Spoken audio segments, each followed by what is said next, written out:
Hi guys, তোমরা সবাই কেমন আছো?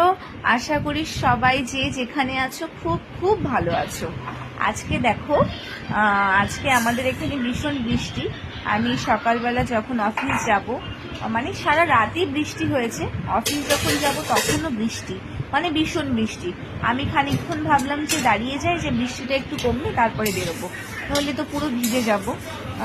তারপর আমি 10-15 মিনিট দাঁড়ালাম, দেখি বৃষ্টি কমছে না। তারপর আমি কী করলাম, রেইনকোটটা পরলাম, চলে গেলাম, নইলে তো আমার দেরি হয়ে যেত। অফিস গিয়ে পৌঁছেছি, তারপরেও মুষলধারে বৃষ্টি।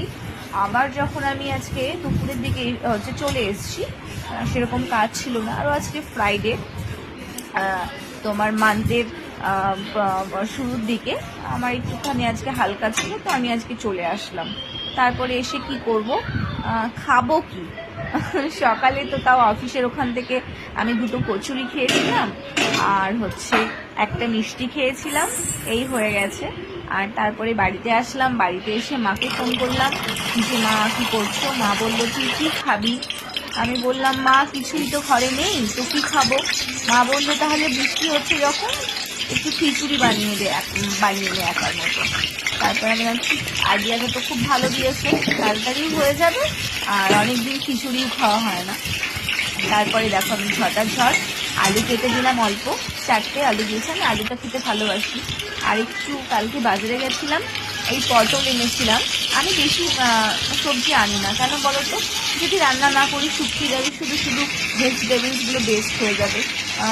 আর ভেজিটেবলসের যে দাম এখন ভীষণ দাম, আর তার জন্য আমি একটু পটলও খিচুড়ির মধ্যে দেবো। আমি আলুটাই ভেবেছিলাম প্রথমে আলু দিয়েই করবো, তারপরে ভাবলাম না একটু পটলও দিয়ে দিই। দেখো পটলগুলো কেটে রেখেছি, কি সুন্দর লাগছে। যাই হোক, দেখো তোমাদের সঙ্গে কথা বলতে বলতে আমার আলু ভাজা হয়ে গেল, পটলটাও ছেড়ে দিলাম। আমার ঘরে একটুখানি গোবিন্দভোগের চাল ছিল, কারণ আমার লাস্টে আমার বাড়ি থেকে সবাই এসেছিল, তো একজনের বার্থডে সেলিব্রেশন ছিল, তো এখানে বার্থডে সেলিব্রেশনের জন্য আমি একটুখানি পায়েস রান্না করেছিলাম, তো অল্প একটু করেছিলাম আর অল্প একটু ছিল, সেই গোবিন্দভোগের চালটা আজকে কাজে লেগে গেল। আর দেখো আমি একটু টমেটো দিয়েছি, সব ফোড়ন দিয়েছি, কালারটা কি সুন্দর এসেছে, আর বেশ ভালো লাগছে, গন্ধটাও ভালো লাগছে। আমি একটু ঝাল আবার বেশি খাই, কাঁচা লঙ্কা দিয়ে নিয়েছি বেশ খানিকটা। কাঁচা লঙ্কাগুলো ছোট ছোট দেখলে হবে কি, কাঁচা লঙ্কাগুলো ভীষণ ঝাল। আর কালকে আমি লঙ্কা দিয়েছি মাত্র 6টা মাছের ঝোলে, কি ঝাল হয়েছিল বাপরে বাপ। আর আমি ভাবছিলাম, প্রথমে দোকানদারকে বলছিলাম দাদা লঙ্কায় ঝাল হবে তো, কি বলছিল এগুলো বলে বেলেডাঙা না কি লঙ্কা, বলছি দিদি আপনি নিয়ে যান, ঝাল না হলে তখন বলবেন যে কেমন ঝাল। তারপরে দেখো আমি চাল ডাল আর সব কিছু দিয়ে এটা মানে কড়াইতে দিয়ে দিলাম, এটা একটু নাড়াচাড়া করব। তারপরে কমপ্লিটই হয়ে গেল। এবার জল দিয়ে দেবো।